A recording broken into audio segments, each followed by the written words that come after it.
Top of the morning or bottom of the afternoon. I don't know where we are when I'm going to post this right now, but welcome to another episode of Forgotten Gear Restorations. Located centrally behind the old bread factory here in Buena Park, California, just a stone's throw from the old Shasta plant, and I think that thing is still up and running. What a crazy place to be. What a crazy time to be alive. We're looking at another Rivera-era Fender, but this one has been modded by a pretty famous guy, I think you'll come to learn. He had his grubby little hands on it. Let's find out who did it and what he did. As always, don't forget to like, subscribe, share, do the whole thing. A sub if you like. For God's sake, take care. Bye. Well, by now, the cat's out of the bag. You can see that Mr. Lee Jackson was digging around in the guts of this old Fender Concert. And he worked some of his magic. Apparently there's a mod that he was doing back in the day that would give you a bit of a deeper soul control on a normal channel, and that's a gradual tone stack lift. At least externally, that appears to be what he did. He also added a pot on the mid-range control here on the lead channel that has detents, and it looks like he has sort of a quasi-Ampeg type mid-range frequency selector. I just did take a peek in the inside of the chassis, and I can see a sleeve of caps there that are connected to that thing, so that's what's going on. But he also massaged the overdrive circuit. Beyond what Paul did himself, many people thought that the overdrive wasn't too usable on these. And Lee stood up and took it upon himself to fix it. Now, it looks like he did so in 1985. October of 1985. Wow. I was in 5th grade back in Louisiana. Just not a care in the world, right? Not a care. I'm not going to go down that road now. Another tech swooped on in. And in May of 2013, and the word caps is written right by that date designation. Let's find out what he meant by caps. I did see an older, I saw an older mod electrolytic cap sitting over on the preamp side of the board when I was peeking in there. So we'll see what's up with that. Doug, this is your amp. And I'm totally pumped or chuffed. As your daughter's husband would say, to work on this thing. I'll tell you, because it's just such an interesting decade, sort of that gray area between the classics and the modern, where the guys who were making the classics were trying to step over the line, because Boogie was putting a lot of heat on people.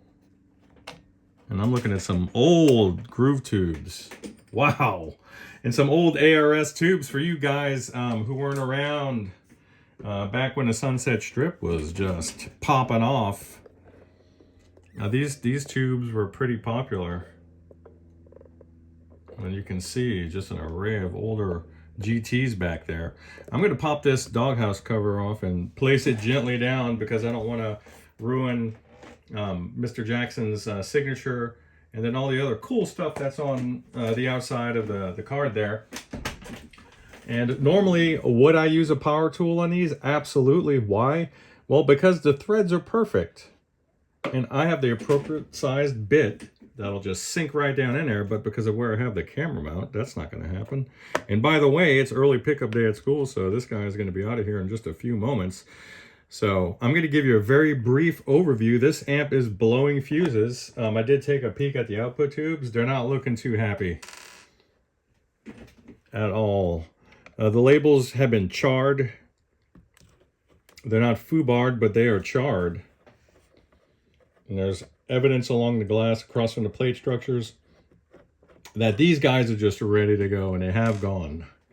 But we want to find out if there are any other predicates, that could be contributing to the condition of this fuse, which is not good. And it looks like the fuse body holder has collapsed inside of the chassis. Maybe we'll get lucky, and it looks like there's a lot of thread there, and maybe I can adjust the little nut on the inside of the chassis to allow more of the thread to be exposed. And then I'll just put another fastener on the outside. It'll be just like new. If it's not cracked, that is, then perhaps there's a chance.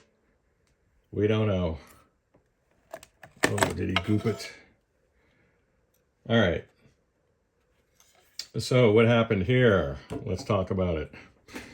Now, the cap job was not a complete cap job. If he did, he used old parts. These are old Sprague Atom caps, or Sprague, depending on what side of the Atlantic you're on. Let me get a chopstick in there for you. And Doug, I gotta say, dude, like straight off the bat, meeting guys like you, other enthusiasts, especially guys that have been there and done that, make this job for me, dude. It's the coolest part of this thing. And are the amps cool? Sure, but what's even cooler, the dudes that are wielding these things. The only cap job that I see having been done in that time frame might have been these mod caps that are sitting on the bias supply. That's about it. Now, it could be the bias supply. I need to take another peek back in there, pardon me. But these old Atoms are from 2006, these three guys, and I don't have any reference for a date code, at least without twirling these guys around. These Illinois caps are infamous for leaking. These are the ones that Fender is stuffing inside of the reissue series and some of the other ones as well. I'm not seeing any physical signs of leakage. However, that doesn't mean that they didn't contribute to stressing out those power tubes. I will absolutely run those guys on the Z meter because this is exactly what we got the guy for. But I would absolutely recommend, while I'm in here, just doing a cap job. If these do test healthy, then I'll say, okay, you don't have to, but I would seriously consider doing that because these are infamous for going tits up, if I gotta be honest with you. These are infamous for just failing. They haven't yet, so it's just a matter of time. I know that's very generic, but if these were Sprague Atoms, then I would say, hey, you could roll the dice on these, just button it back up. But I would say it's about time. So let me flip her over, and we'll take a peek on the inside, and that may be that for this morning. So just a beautiful 80s Rivera-era Fender amp. Yeah, I was correct. Bias supply on the other side there. I need to investigate to see what this guy is doing because it's part of it is connected to this optocoupler here. So it'll be pretty interesting to see what it's up to. I need to dig in. There's that 8 microfarad cap that I was referring to earlier. That was a part of the cap job over in 2013. That'll be on the plate supply of the preamp. But just check this out. These are so cool. I haven't seen these in a long time. These push-pull pots. Watch this.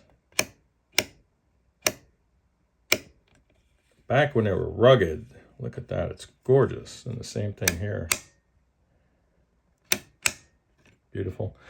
And there's that array of caps for the frequency controller in the mid-range. That's here now.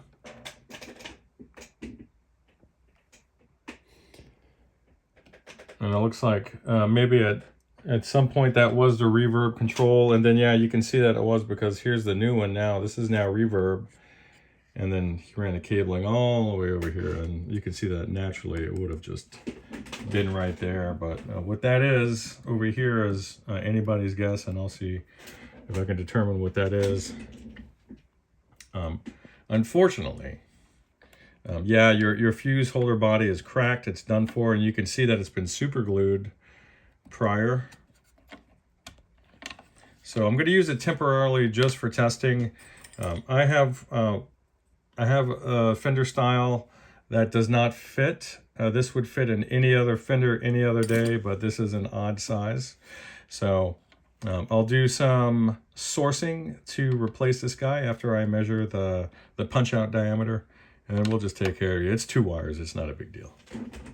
So we will take it from there, and I will update you soon, buddy. Bye.